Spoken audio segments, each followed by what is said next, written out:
há sinais por toda parte que indicam para a urgência dessa tarefa.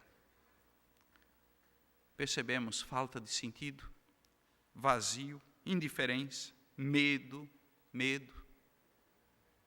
Vivemos acuados. Ansiedade, agressividade sem sentido, sem objetivos, ou seja, há sinais de uma insatisfação generalizada, difusa, e que está se tornando difícil, por vezes, conter. Em situações do gênero, a irracionalidade pode ganhar corpo e força, pois os velhos, ou melhor, os antigos mitos, deuses, crenças, desapareceram, diz o pensador. E o novo ainda não se manifestou. O surgimento da ciência e da técnica moderna forjou um novo ethos, o qual sustenta a razão analítica instrumental. A hegemonia da razão feita cálculo, com sua vontade de ordenação, classificação, sistematização e dominação, tornou-se o árbitro supremo e universal, face ao qual tudo deve prestar contas, resultados. Nesse contexto, o saber é visto como poder. Isto tem sua razão de ser, mas nem por isso deixa de ser profundamente redutor, na medida em que procura enquadrar e artificializa a realidade e oculta dimensões importantes para a realização do sentido humano da vida. Perderam-se, ou foram esquecidos, aspectos importantes da compreensão do todo: o simbólico, o mítico, o sacramental, e poderíamos elencar outros. Esses aspectos passaram a ser vistos como menos importantes, menos sérios. Fato é que vivemos sob o imperativo do produtivo econômico, ou produção e consumo. Na base de tudo isso está o desejo de construir uma sociedade onde a abundância e o conforto sejam os paradigmas. Mas a que preço? Há indícios de que as periferias existenciais, para usar uma expressão do Papa Francisco, crescem de forma alarmante. Hoje, sabe-se que o crescimento, que necessariamente não é sinônimo de desenvolvimento, não pode ser ilimitado. Isto porque nos encontramos inseridos dentro de um mundo limitado, um mundo finito. A hegemonia da razão feita cálculo seccionou o mundo e distorceu profundamente as relações sociais. E não sei se é correto usar essa expressão, mas também as relações ambientais. Diante desses elementos, poderíamos talvez afirmar que o espírito de geometria precisa urgentemente se dispor, ir ao encontro, abrir-se ao espírito de finesse, para usar uma expressão de Pascal. A lógica deve poder conviver com a cordialidade, pois uma e outra são expressão do humano, do ser humano. E a questão da sustentabilidade, diante da questão do mundo que sonhamos. Sustentabilidade é um conceito sistêmico relacionado com a interdependência de aspectos da sociedade, econômicos, sociais, culturais, ambientais, etc. Na prática, sustentabilidade tanto envolve atividades humanas, como exploração de áreas e uso de recursos, como também designa os próprios produtos e serviços. Carros, roupas, edificações, modelos de gestão, tecnologia, etc., relacionando tudo com uma mentalidade ou atitude dita ecologicamente correta, economicamente viável e socialmente justa. Tal prática é muito importante, sim, indispensável até.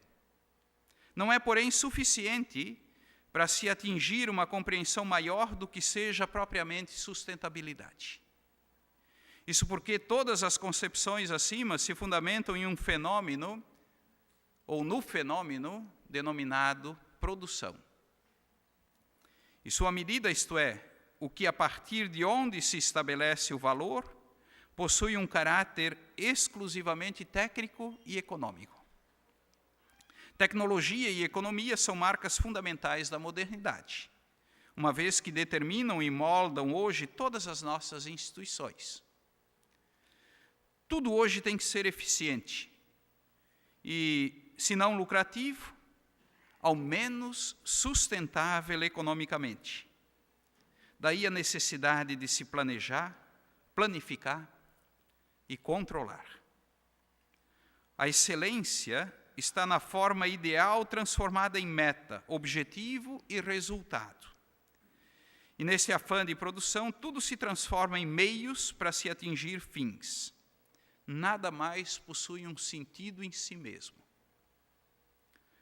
Assim é que tudo funciona, e funciona bem. Mas e a vida? O que acontece com a vida humana quando reduzida à mera funcionalidade? Porque uma coisa é viver, outra coisa, bem distinta, é funcionar. Uma máquina pode funcionar muito bem, mas não vive. É aí que nos damos conta de que a vida não pode ser abordada unicamente em termos de funcionalidade, isto é, de produção. A vida, as pessoas, assim como todos os fenômenos humanos, antes de serem úteis para alguma outra coisa, possuem valor em si mesmos. E além disso, enquanto dom de Deus, ao menos para nós que cremos, a vida é sempre dom, é sempre criada, nunca produzida. E o modo da criação é bem diferente do da produção. Uma coisa é criar um filho, outra coisa é produzir um filho. Criar não é algo mecânico, artificial, calculado, geométrico, impessoal, que pode ser feito em série, em vista de eficiência e produtividade. Criação tem a ver com arte, com criatividade, com liberdade. Em sua liberdade infinita, Deus cria o ser humano livre. Um animal e uma máquina qualquer, porque desprovidos de liberdade, agem sempre condicionados, podem ser sempre programados. Já o ser humano é sempre chamado a ser livre, imagem, semelhança de Deus, ícone de Deus. Geralmente se fundamenta hoje o conceito de sustentabilidade num fenômeno de produção. Como seria abordá-lo a partir do fenômeno de criação? Sustentabilidade tem a ver com interdependência. Como seria compreender esta interdependência de uma maneira livre, criativa, gratuita, generosa, e não apenas produtiva e egoisticamente utilitarista? Em outras palavras, como restituir às nossas práticas e projetos de sustentabilidade o seu caráter propriamente ético de casa, de morada, de espaço de convivência e conviviabilidade? Somos éticos quando nos sentimos bem, em casa, convivendo uns com os outros e com a própria natureza, como irmãos e irmãs que nos foram dados por Deus para serem amados, cuidados, pelo que são e não pela utilidade ou função que têm ou possam vir a ter. Tentando concluir. Pode ser que não sejamos a medida de todas as coisas, mas somos seres capazes de medir. Ao mesmo tempo, eu creio, precisamos ter presente que enquanto formos capazes de avançar na questão em torno do que, de quem somos, sobre a razão de estarmos aqui, sobre o significado do mundo em que vivemos e que queremos para nós e para os nossos pósteros, nossa existência terá significado. Sabemos a respeito de tantas formas de vida presentes no planeta. No entanto, nós temos consciência da vida. Sabemos tanto, mas não sabemos tudo. Até porque talvez importante não seja saber tudo, mas o querer saber, a disposição pela investigação. Não podemos ter a pretensão da verdade absoluta.